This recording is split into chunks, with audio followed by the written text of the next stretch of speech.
Carlos Correa's situation has been an absolute mess, and it keeps getting worse and worse daily.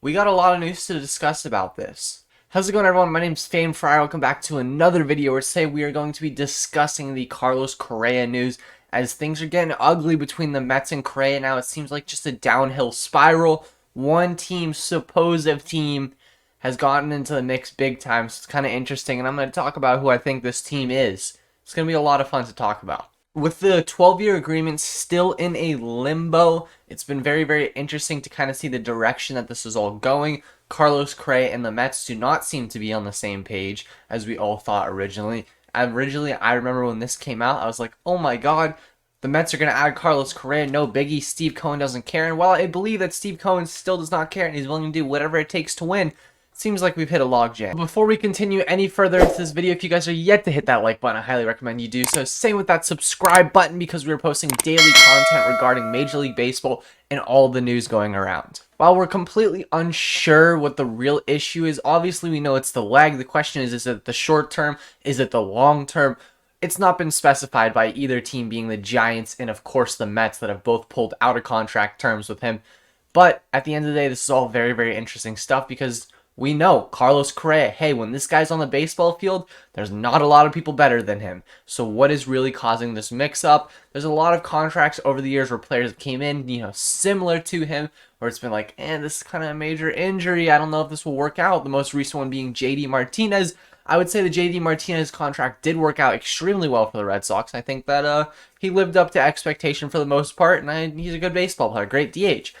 Now let's see how Carlos Correa can do. And is this mystery team going to come in and kind of swoop everything up? The Mets have added a clause to the contract, and they're trying to renegotiate the contract to make it more fair and protect themselves more on their side, which, once again, I'm going to say this again. Steve Cohen has all the money in the world. He can do whatever he wants. So why is he doing this? There must be something clearly hugely wrong, because even though you have a lot of money in the world, and if you have a lot of something, nobody likes to lose money on bad investments. That is very obvious. No one's going to disagree with that. And, at the end of the day, signing these players, Francisco Lindor, Manny Machado, Tatis Jr., and then Juan Soto in the future, these are just all kind of the first big names that came to my head that signed big contracts.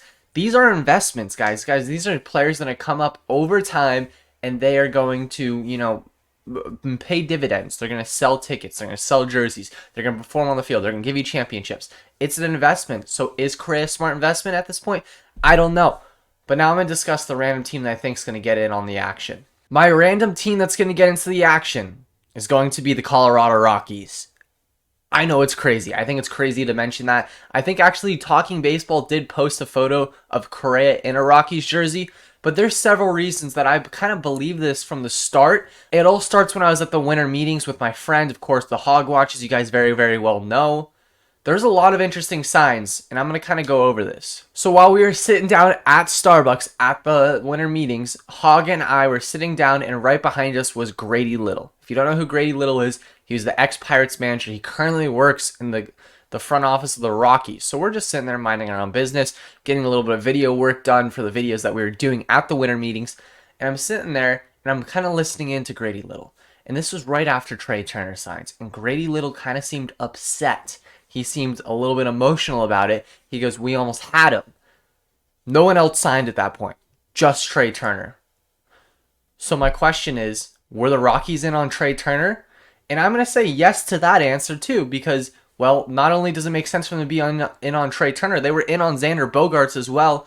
I don't know if they were really interested in Dansby Swanson. I could have seen Carlos Correa in the mix. I think they were in the mix a little bit with Carlos Correa. I'm not positive, though, off the top of my head.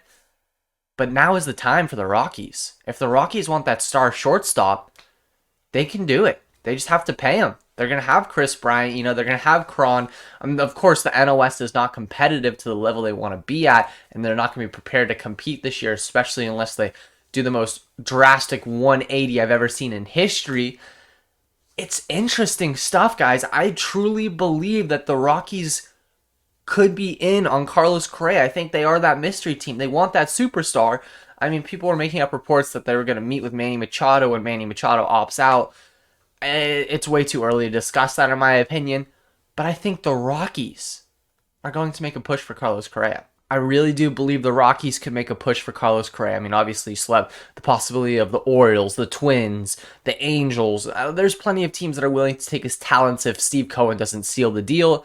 It just seems like it's getting less and less likely every day for Correa to become a Met. But that is going to wrap up this video. If you guys are yet to hit that subscribe button, I highly recommend you do so. Same thing with that like button. Comment down below, what team do you think Carlos Correa is going to play for next year? Is he going to play for a team? Is he going to take the Michael Conforto route where you take a year off, become healthy, and get that contract? I'm not sure, but it'll be completely interesting to find out. I'm totally excited. This is what makes the offseason fun, is stuff like this. It never really happens in baseball, but we got it this year. But once again, thank you guys so much for watching. If you guys, once again, are not subscribed, I highly recommend you do so. Join the Discord in the description as well. And I'll see you guys all in the video very, very soon. Peace. Yes. 305 to the 619, baby. Let's go. Let's go, San Diego. Live that shit up, San Diego. Let's fucking go. Woo! It's our fucking house. Hey. It's our house right here, baby. Let's go.